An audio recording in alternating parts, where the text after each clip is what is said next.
പ്രാഥമികമായി നാട്ടിലൊക്കെ അന്വേഷിച്ചപ്പോൾ അഫാനെക്കുറിച്ച് മനസ്സിലാക്കാൻ കഴിഞ്ഞത് നാട്ടിൽ ആരോടും മിണ്ടാറില്ലാത്ത ഒരു വ്യക്തി, വീട്ടിലെല്ലാ കാര്യത്തിനും വാശി കാണിക്കുന്ന സ്വഭാവക്കാരൻ. 8 വർഷം മുൻപ് തന്നെ അച്ഛനമ്മമാർ തന്നെ സ്നേഹിക്കുന്നില്ല എന്ന് കുറ്റപ്പെടുത്തി അഫാൻ വീട്ടിൽ വെച്ച് തന്നെ ഒരു ആത്മഹത്യാശ്രമം നടത്തിയിരുന്നു. ആ സംഭവത്തിന് ശേഷം വീട്ടുകാർ അഫാൻ ചോദിക്കുന്നത് എന്തായിരുന്നാലും അതൊക്കെ തന്നെ വാങ്ങി നൽകാൻ ശ്രമം നടത്തിയിരുന്നു. ഒരുപക്ഷെ അഫാൻ വീണ്ടും ഈ ആത്മഹത്യാശ്രമം നടത്തിയാലോ, ജീവിതം അവസാനിപ്പിക്കാൻ തീരുമാനിച്ചാലോ എന്നുള്ള ഭയമായിരുന്നു അവരെ അലട്ടിയതെന്നാണ് ബന്ധുക്കൾ പോലീസിനോട് പറഞ്ഞത്. അഫാൻ പറഞ്ഞതനുസരിച്ച് വീട്ടിൽ വർഷങ്ങൾക്ക് മുമ്പ് കാറ് വാങ്ങി. പുതിയ മൊബൈൽ ഫോൺ വേണമെന്ന് പറഞ്ഞപ്പോൾ മൊബൈൽ ഫോൺ വാങ്ങി നൽകി. ആർഭാടകരമായ മുന്തിയ ഇനം ബൈക്ക് വേണമെന്ന് പറഞ്ഞപ്പോൾ ബൈക്ക് വാങ്ങി നൽകി. അവനൊരു കുറവും വരുത്താതെ അവൻ ഇഷ്ടപ്പെട്ട ആഹാരവും ഇഷ്ടപ്പെട്ട രീതികളോടും അവൻ്റെ ആഗ്രഹത്തിനനുസരിച്ചും ജീവിക്കാനുള്ള അവസരം കൊടുത്തു. കോവിഡിന് മുമ്പ് വരെ നല്ല രീതിയിൽ തന്നെയാണ് മുന്നോട്ട് പോയത്. നല്ല രീതിയിൽ സമ്പാദ്യമുണ്ടായിരുന്നു. പക്ഷേ കോവിഡ് സമയത്ത് ബിസിനസ് തകർന്നടിഞ്ഞുപോയി. ആഡംബര ജീവിതം നയിച്ച അഫാന് അതില്ലാതെ മുന്നോട്ട് പോകാൻ കഴിയാത്ത ഒരു സാഹചര്യമുണ്ടായി. ഷെമിയും ഒരുപക്ഷെ അതേ പാത തന്നെ ആയിരിക്കണം പിന്തുടർന്നിട്ടുള്ളത്. അങ്ങനെ ആവശ്യത്തിന് ചിലവാക്കാൻ പണം കയ്യിലില്ലാതെ വന്നപ്പോൾ കടം വാങ്ങി തുടങ്ങി. കുടുംബത്തിൻ്റെ കടബാധ്യത കൂടുതൽ വർദ്ധിച്ചതോടെ കാര്യങ്ങൾ തലകീഴായി മറിഞ്ഞു. കടം വാങ്ങുകയല്ലാതെ തിരിച്ചു കൊടുക്കാനുള്ള മാർഗമില്ലായിരുന്നു. അമ്മയ്ക്ക് ക്യാൻസർ ബാധിച്ചതോടെ അഫാനെ സംബന്ധിച്ച് മാനസികമായി വലിയ സമ്മർദ്ദമുണ്ടായി. വലിയ തോതിലുള്ള വിഷമം അവനെ അലട്ടിയിരുന്നു. 7 വർഷം നാട്ടിലെത്താൻ കഴിയാത്ത പിതാവ്, കുടുംബത്തിൻ്റെ അവസ്ഥ ഇങ്ങനെ പോയാൽ എന്താകുമെന്നുള്ള ആശങ്ക, ഇതൊക്കെ തന്നെ അഫാൻ്റെ മാനസിക നില, മനോനില തെറ്റിച്ചിട്ടുണ്ടാകുമെന്നാണ് നിലവിൽ വിലയിരുത്തുന്നത്. ഓരോ മാസവും കൃത്യമായി പണം പോലും അയക്കാൻ കഴിയാത്ത അവസ്ഥ അബ്ദുറഹീമിനുണ്ടായി. കടുത്ത സാമ്പത്തിക ബാധ്യത, തൻ്റെ കടം വീട്ടാൻ കഴിയാതെ എങ്ങനെ നാട്ടിലേക്ക് പണം അയക്കുമെന്നുള്ള ആശങ്ക. അദ്ദേഹം പറഞ്ഞതനുസരിച്ച് തന്നെ 2 മാസം നാട്ടിലേക്ക് പണം പോലും അയച്ചിട്ടുണ്ടായിരുന്നില്ല.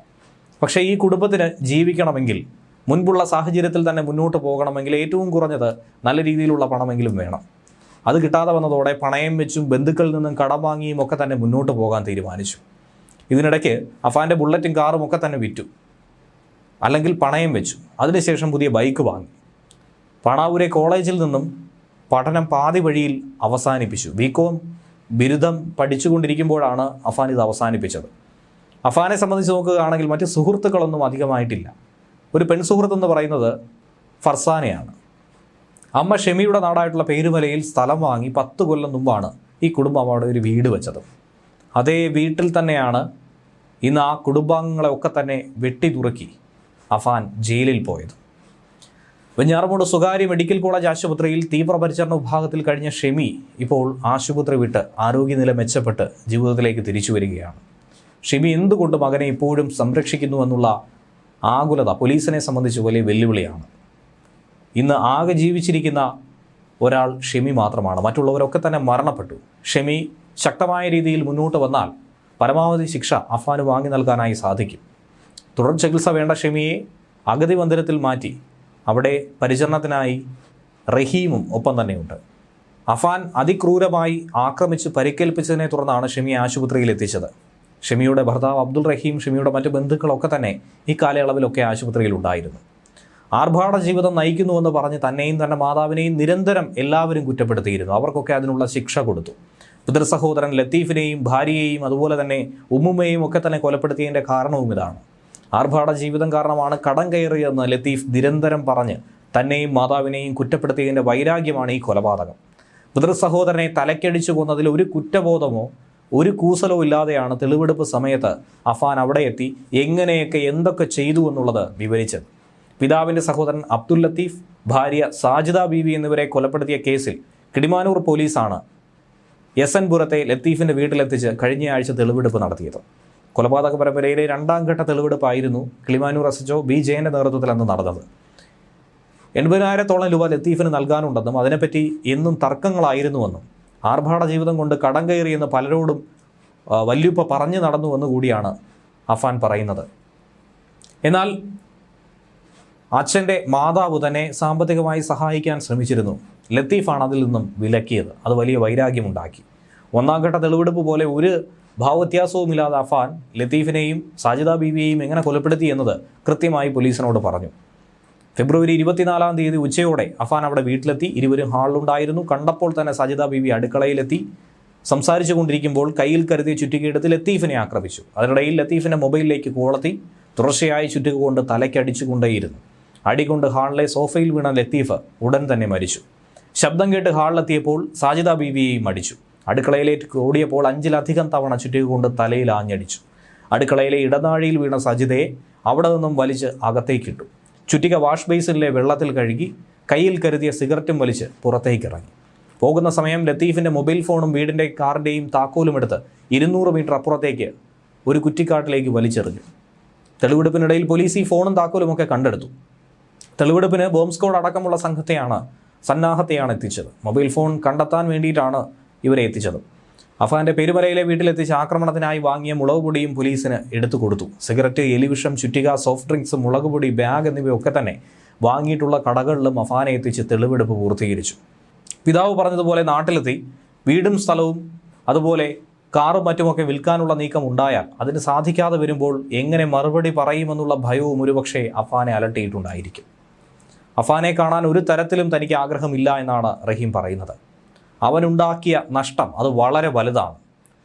ഷെമിയുടെ ആരോഗ്യനിലയിലെ ആശ്വാസം മാത്രമാണ് ഇപ്പോൾ ജീവിക്കാൻ പോലും പ്രേരിപ്പിക്കുന്നത്. ICUവിൽ വെച്ച് തന്നെ ഇളയ മകൻ കൊല്ലപ്പെട്ടതുൾപ്പെടെയുള്ള കാര്യങ്ങൾ അവളെ അറിയിച്ചിരുന്നു. വിവരമറിഞ്ഞ് ഉടൻ തന്നെ പൊട്ടിക്കരയുകയാണ് ചെയ്തത്. 2 ദിവസം കഴിഞ്ഞ് ഡോക്ടർമാരുടെ സാന്നിധ്യത്തിൽ ബാക്കിയുള്ളവരെങ്ങനെ മരണപ്പെട്ടു എന്നുള്ളതും പറഞ്ഞു. ഇതിനൊക്കെ കാരണം നിന്റെ മൂത്ത മകനാണെന്നും അവനാണ് അവരെയൊക്കെ തന്നെ കൊന്നതെന്നും തുറന്നു പറഞ്ഞു. എന്നാൽ അങ്ങനെ ഒന്നും തന്നെ അവൻ ചെയ്യില്ല എന്നാണ് ഷെമിയുടെ മറുപടിയും. ഒരു പാറ്റയെ പോലും പേടിയായിരുന്ന അവൻ എങ്ങനെ ഇതൊക്കെ ചെയ്യുമെന്ന് ഷെമി ചോദിച്ചു. ഇപ്പോഴും ഒരേ കാര്യം തന്നെ ഉരുവിട്ടുകൊണ്ടിരിക്കുന്നു.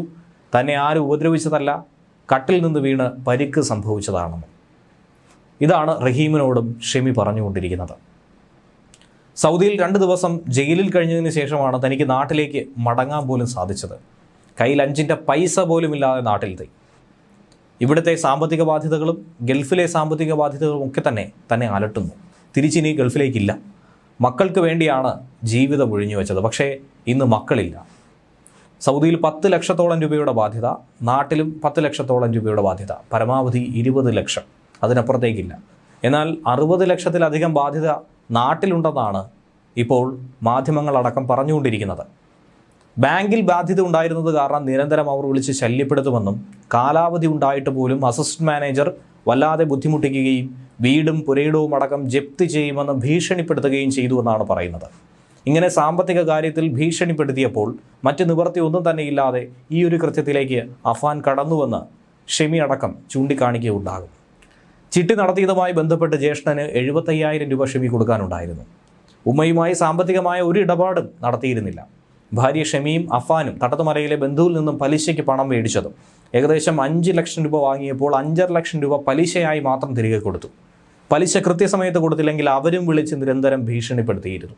ഇങ്ങനെ ഭീഷണികളുടെ ഒരു കുമ്പാരമായി തന്നെ ഇവരുടെ ജീവിതം മാറിയപ്പോൾ 23-കാരൻ എന്ത് ചെയ്യണമെന്നറിയാതെ എല്ലാവരെയും കൊലപ്പെടുത്തി താനും മരിക്കുകയാണ് ഇതിനുള്ള പോംവഴിയെന്ന് ഒരു പക്ഷേ ചിന്തിച്ചു കാണുമെന്നാണ് പോലീസും അനുമാനിക്കുന്നത്.